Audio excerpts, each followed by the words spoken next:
Team India T20 captain Suryakumar యాదవ్పై వేటు పడనుందా అంటే అవునని అంటున్నాయి బీసీసీఐ వర్గాలు.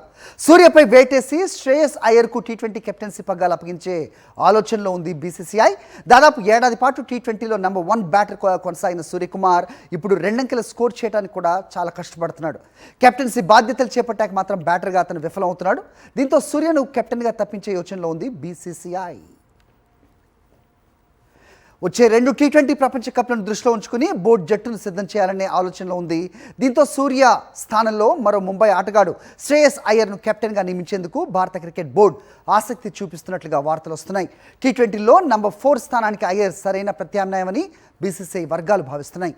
గత ఏడాది దాదాపు 25కు పైగా టీ20లో ఆడిన సూర్య కనీసం ఒక హాఫ్ సెంచరీ కూడా సాధించలేకపోయాడు. కెప్టెన్సీ భారం అతడి బ్యాటింగ్పై పడుతున్నట్టుగా క్రికెట్ నిపుణులు అభిప్రాయపడుతున్నారు. ఈ క్రమంలోనే సూర్యను కెప్టెన్సీ నుంచి తప్పించాలని బోర్డు ఆలోచిస్తుందని సమాచారం.